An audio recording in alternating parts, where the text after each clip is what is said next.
Fala galera do YouTube, eu sou o Todos e esse é minha vida, mais um vídeo aqui no canal. Antes de tudo, pedir a vocês que se inscrevam no canal, que deixem o joinha, me ajuda a chegar ao 1.000 inscritos, se eu não tiver chegado. Tomara que não possa esse vídeo já tenha chegado a 1.000 inscritos, mas já se inscreve no canal, deixa o joinha. Copa do Brasil chegando, final de semana aí com grande jogo, dá para dizer. Para dizer até que esse é um dos principais jogos, apesar do momento complicado do Vasco, mais um momento não ser tão bom do Vasco, mas dá para dizer que é um dos grandes jogos, é um casco, é um casco do Rio de Janeiro, do futebol brasileiro, Vasco e Fluminense que já se enfrentaram várias vezes da Copa do Brasil, ano passado, na semifinal, o Vasco chegando já acreditado e passou para a final, esse ano mais uma vez chegando já acreditado, quem sabe repetir. Eu arrisco dizer que o Vasco pode passar, tá? Eu acho que o Vasco, nesse tipo de jogo, costuma aquecer nesse tipo de jogo. Mas vamos lá falar um pouquinho sobre esse vídeo, ou perdão, sobre esse jogo. Gente, pedir perdão aqui a vocês se minha voz tá meio assim, tô meio louco, meio estranho, porque eu tô gripado, tá? Então eu já peço perdão a vocês, minha voz tá meio estranha, então não acho muito estranho. Peço perdão a vocês, é porque eu tô gripado, então minha voz tá meio estranha assim desses últimos dias, mas peço a vocês que possa ver o vídeo aí e curtir esse vídeo. Mas Vasco e Fluminense vive um momento muito diferente, ué. O Fluminense vem bem no campeonato brasileiro, mas eu já vi gente falando do desempenho do Fluminense. Eu não tenho acompanhado todo o jogo assim do Fluminense, o último jogo eu acompanhei um pouco, que foi aquele empate 0-0 contra o Bahia, um jogo bem mais ou menos, né? É, é, no campeonato brasileiro, cara, que o Fluminense vem tendo resultado melhor, que é o Vasco. O Fluminense está na parte de cima, já o Vasco está da zona de rebaixamento. Então, se a gente for a resultado, questão de resultado, é claro que dá para botar o Fluminense como favorito, é. O jogo do Maracanã, onde que o Fluminense está acostumado a jogar. Mas só que o Vasco também tem um bom time. Eu não tenho um outro time do Vasco como time horroroso, como time ruim, na minha opinião, é. Acho que tem também pecado já o contexto vai ver faz sobre isso. Tem questão de adaptação, muitas vezes o jogador jogando em posição que não é a dele, então tem várias questões. Mas eu acho que foi a time por time, eu acho que os dois times estão no mesmo nível. A grande verdade é que a grande maioria dos times do Brasil da Série A tá pau a pau, estão aí do mesmo nível dessa segunda partilha, terceira partilha. Dá pra dizer que os times de primeira parte é os E2 ou 3 aí, que é o Flamengo, Palmeiras e talvez o Cruzeiro. Apesar que o Cruzeiro teve a lesão do Gabriel Peck, né? A venda do Kaique, então já dá pra dizer que caiu muito de nível, né? O time do Cruzeiro, mas ainda tem Matheus Pereira, né? Que é um grande Matheus Pereira, tem o Caio Souza, ainda é um time muito bom. Mas dá para dizer que esse jogo é um jogo que o que pode equilibrar é a questão de ser um casco, o momento do Vasco também o ajuda, apesar da vitória contra o Independente Medellín, que na minha opinião foi muito importante essa vitória que o Vasco conseguiu contra o Independente Medellín, para ir motivado para esse jogo contra o Fluminense, mas o que mais equilibra é porque é um casco, aí o Vasco costuma ter bom resultado contra o Fluminense, costuma aquecer desse jogo que chega já acreditado.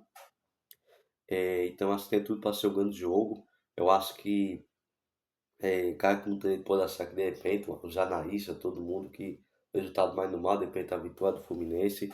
Mas eu acho que o treinador ganha, eu acho que o Márcio perder é um absurdo, eu acho que botar o Fluminense como favorito, mas eu acho que por se tratar de um clássico, de uma Copa do Brasil, né, da oitavas de final, tudo pode acontecer. Eu acho que o mínimo de erro, o mínimo de falha defensiva vai ser muito importante nesse jogo.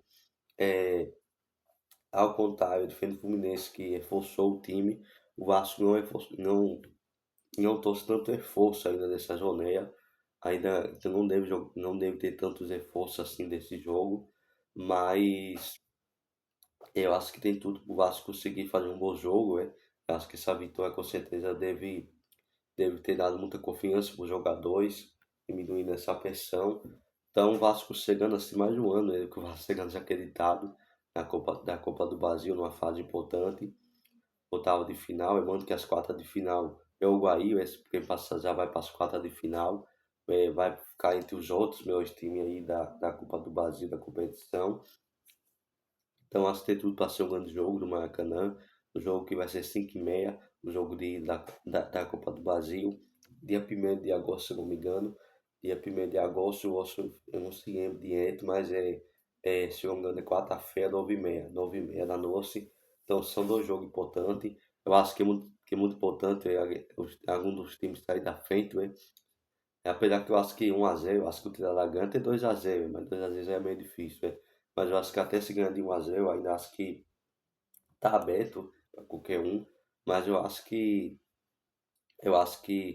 pode ser sim um grande jogo aí dessa Copa do Brasil. Tem tudo para ser um grande jogo. É Fluminense e Vasco tem, principalmente do ano passado para cá, jogo do Campeonato Brasileiro, jogo de Copa do Brasil. Digamos que essa rivalidade tem crescido bastante, né? O Vasco não tem tido bom resultado contra o Flamengo, né? Contra o Botafogo, o Vasco consegue ganhar no estadual, mas do Campeonato Brasileiro, a última vitória foi em 2023. Então, o Fluminense acaba sendo um adversário que o Vasco no Rio de Janeiro acaba batendo mais, né? O Fluminense até consegue o Campeonato Brasileiro, de algumas rodadas, de algum jogo aí vence, né? Mas se você for ao contexto todo, tem tido equilíbrio, né? Do estadual desse ano, o Fluminense até evoluiu, foi. O Fluminense evoluiu esse ano, passou o Vasco da semifinal do estadual, Campeonato Carioca, do Campeonato Brasileiro, o Vasco ganhou aquele jogo ainda do comando do Renato Gaúcho, sai perdendo 2-0, o Fluminense sabe 2-0 no segundo tempo, no começo do segundo tempo. O Vasco vai lá ver o jogo do final, 3-2, aqui foi um jogaço, então Fluminense e Vasco tem tido um grande jogo. E assim, questão tática, tudo, eu sei como o Pedro Manuel vai mudar esse time. Eu não duvido, por exemplo, ele botar o David. Eu acho que ele deve botar o Manny no lugar do Spiney. Não sei se vai, de repente, botar o Adson. Como o André Gomes tem jogado do lado esquerdo, ele tentou até o André Gomes do lado direito, mas não foi tão bem contra o Independente Medellín. Pode ser que ele bote o Adson como titular. Eu, eu não sei se vai fazer isso ou se vai deixar o Nuno. Mano, que desse jogo o Vasco não vai ter o Thiago Mendes, então eu acho que ainda vai que a partida que o Zay fez contra o Independente Medellín. Eu não acho que deu um absurdo esse titular. Se ele tiver condição de jogar 90 minutos, eu acho que na época botar Barrios e o Zaid como titular, o Amorim, eu não duvido o Zaid como titular. Eu também não sei qual vai ser a postura do Vasco, qual vai ser a estratégia do Pedro Manuel para esse jogo. Se vai ser um jogo de propor o jogo, se vai ser um jogo de jogado contra-ataque. Não sei se vai ter de repente jogar de transição. Esse gol do Vasco, como ele foi fechado com o Vasco, eu vi vídeo, algumas pessoas explicando tudo, e tem essa coisa de jogar de transição. Apesar que do Vasco é uma coisa dele também, depende muito do jogo. Do Vasco ele tem tido uma posse de bola muito grande. O último jogo contra o Independente Medellín, eu vi o Adson faz escolha, foi 60% de posse de bola do Vasco. Tudo bem, o time limitado, tudo, mas é um número alto, 60% de posse de bola. Então, não sei qual vai ser a postura do Vasco contra o Fluminense. Se o Fluminense vai propor, se o Vasco vai propor como emanante, apesar de ser Maracanã, mas o Vasco desse primeiro jogo é emanante, se não me engano, é emanante, então acho que pode ser que tenha mais posse de bola, finais demais, ou tente jogar em transição, e de repente bota o David, Andes Gomes. Então, acho que, enfim, a gente vai ver o que vai dar. O Fluminense joga no esquema bem parecido com o do Vasco, do 4-2-3-1. O Vasco joga nesse esquema. Tô bem no 4-2-3-1, é que o Pedro Manuel gosta. Os outros treinadores têm jogado assim, 4-2-3-1. O Renato jogou de 4-3-3, acho que chegou a jogar também de 4-2-3-1. E o Pedro Manuel, desde que chegou do Vasco, tem apostado desse esquema do 4-2-3-1. Então acho que tem tudo para ser um grande jogo. E ver como vai ser se comportar, como o Vasco vai se comportar nesse jogo, no mata-mata, né? Mas que da próxima fase pode ser que venha até adversário mais difícil, adversário piores, né? Mais difícil que o Fluminense. Então, vamos ver como o Vasco vai se comportar nesse jogo. O Vasco chegando aí com a vitória, acho que essa vitória foi muito importante para ganhar confiança. Mas eu já digo já, acho que o Vasco vai passar, tá, meu amigo? Acho que eu tô com o negócio que o Vasco vai passar. Acho que o Vasco vai passar para as quartas de final, mesmo chegando desacreditado, mesmo o momento não sendo muito bom, do Campeonato Brasileiro não estando bem. mas eu acho que o Vasco vai passar. O Vasco costuma apontar, costuma surpreender nesse tipo de jogo, então você que vai apostar, cuidado aí, tá? Você que tá achando que o Fluminense vai passar fácil, eu não vejo essa facilidade toda não, viu? Eu acho que o jogador do Vasco vai dar a vida, vai fazer de tudo para passar, ainda mais com a pressão que tá. Eu acho que vai fazer de tudo para ganhar esse jogo, então tem tudo para ser um dos grandes jogos aí dessa Copa do Brasil. Então, gente, esse foi o vídeo que é do canal, valeu e fui.